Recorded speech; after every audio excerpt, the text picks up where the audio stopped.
go.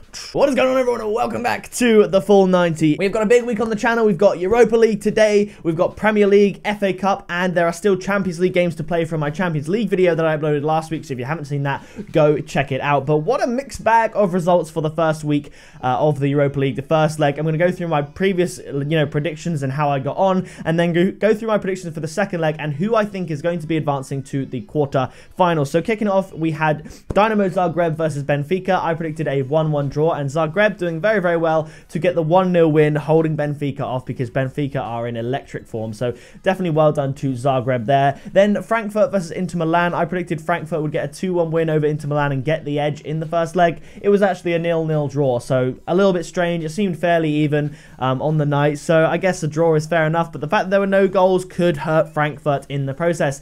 The big one, Rennes versus Arsenal. I predicted a 2-1 win to Arsenal, and it was looking like it might go that way, and then boom, red card. It all goes downhill. 3-1 to Rennes, and Arsenal have it all to do in the second leg at the Emirates. But if there's anywhere they can do it, it's at the Emirates. Then we have Sevilla against Slavia Prague. I predicted a 2-0 comfortable win for Sevilla. It was a 2-2. Slavia Prague doing absolute bits. Obviously, they're crushing it domestically, but they're really causing a stir in Europe. And it'll be interesting to see how the second leg goes for sure on that one. The next one, Zenit St. Petersburg versus Villareal. I said Villareal would go through this tie. I just thought it would go all the way to the second leg. But Villareal coming home with a strong 3-1 away win against Zenit is absolutely electric. So Villareal looking very good there. I predicted 1-1 in that game, so slightly off. Chelsea versus Dynamo Kiev. I predicted a 3-1 win to Chelsea. I thought, given Chelsea's shaky form, they might leak one at the back, and Chelsea did continue their shaky form, just managing to nick a 1-1 draw against Wolves in the last minute,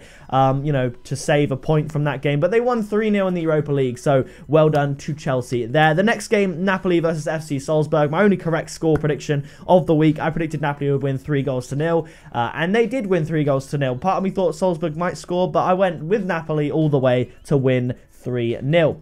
And then the final game, Valencia against Krasnodar. I went with a 2-0 win to Valencia, and it was right up until the last 10-15 minutes when Krasnodar pulled one back to keep them in the tie, a 2-1. So overall, not bad. The only one I really messed up was the Arsenal game, and I do struggle to predict Arsenal games above any others because of that sort of emotional tie. I try and not be biased, but one thing that I will take pleasure in is predicting that Arsenal would score 2 on the weekend and beat Man United. I'm happy with that. But anyway, moving on to the fixtures for the second leg, obviously the reverse fixture, kicking it off with Dynamo Kiev versus Chelsea. Now, I'm fairly certain this tie has been put to bed. I think Dynamo Kiev would love to put on a show at their home ground. I'm going with Chelsea, though. I'm going with the 2-1 away win. Chelsea have they've got the job done as far as I'm concerned. I don't think they need to really worry here, but I'm going to go with a 2-1 Chelsea win on the night to give them the 5-1 aggregate win. The next game is FC Salzburg against Napoli. Now, I think obviously Napoli have a massive 3-0 cushion, and they are my favourites, I would say, to win the Europa League.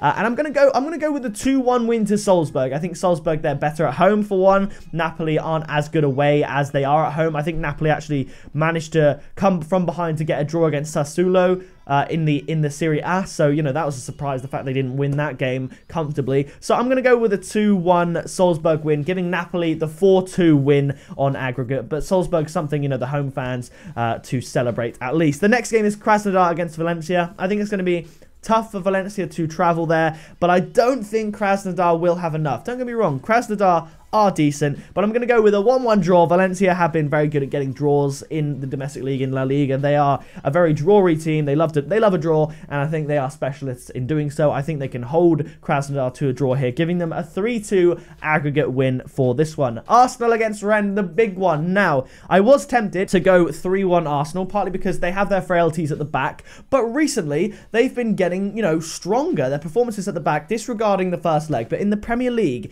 they've been defending better at the back. They defended really well against Spurs. They defended really well against United, and their work rate is just improving, and I think they have to do it. So I was going to go with 3-1 Arsenal on the night, sending it to extra time penalties, which is for the most part, a bit of a coin toss at this stage of the competition. You'd still back Arsenal, really, to win in either extra time or penalties. But I'm going to go with a 3-0 win to Arsenal, predicting Arsenal to win 2-0. That doesn't happen often for me, but partly because it's a big night, they have to do it. They have to go through. Come on. So I'm going to go with a 3-0 win to Arsenal, giving them a 4-3 aggregate win. But no mugs, Stade Rennes. So you've got to give them props for that. Maybe Rennes will go through, but I've got to hope that Arsenal can do the job at the Emirates. The next game, Benfica against Dynamo Zagreb. Now Zagreb are a goal to the good against Benfica, but Benfica are one of the informed teams of Europe. I said they were near the top of the Portugal Premier League last video. I didn't realise they were actually top. They're ahead of Porto at this point. They're ahead of Braga. They're ahead of all the good teams that are in the Portuguese Premier League. And I think Benfica will do enough at home to get the win and beat Dynamo Zagreb. I'm going to go with a 2-0 win, giving them a 2-1 aggregate, sending Benfica all the way through to the quarterfinals. The next game, Inter Milan against Eintracht Frankfurt. Now, I said in the first leg, I reckon it would be 2-1 to Frankfurt, and then Inter Milan would win 1-0 on the reverse leg and win with that one away goal, 2-2 aggregate. I'm going to stick with the same second leg result.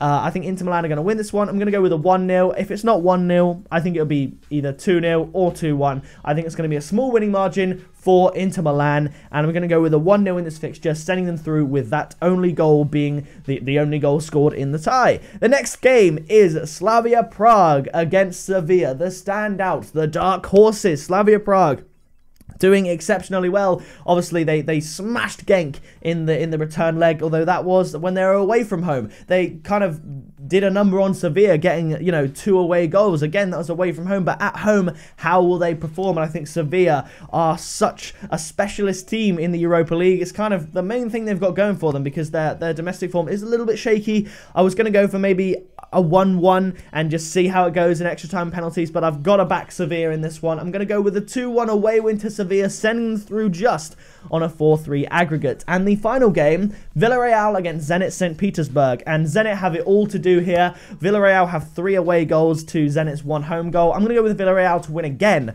Home, 2-1, giving them a 5-2 aggregate scoreline. So what a round of fixtures that would be, and with these results, if they were to come true, going through would be Chelsea, Napoli, Valencia, Arsenal, Benfica, Inter Milan, Sevilla, and Villarreal, which coincidentally, or I suppose not coincidentally, but those were the 8 teams I predicted to go through to the quarterfinals when I made my first leg predictions. So despite some of the upsets with Rennes, with Sevilla, I still believe that the original 8 I picked for the quarterfinal will be the 8 for the quarterfinal still. Benfica have a bit more to do than I expected. Arsenal have way more to do than I expected, and as do Sevilla. But the other 5, I would say, are fairly certain. Eintracht Frankfurt might be a little bit of an upset for Inter Milan, because Inter did crumble, obviously against PSV when they had the chance to go through in the Champions League. And now look at Tottenham. Tottenham are in the quarterfinal of the Champions League, and Inter are fighting for a spot in the quarterfinal in the Europa League. So small margins, Inter Milan might trip up because of those demons that they might have from that experience. But those are my predictions, and let me know down in the comments your predictions, and be sure to check out the channel, subscribe, and turn on the bell so you don't miss the future videos. I believe the next one is Premier League Week 31, and the next one after that will be the FA Cup quarterfinal. So yeah, leave a like on the video, subscribe today, and I'll see you in the next video very soon.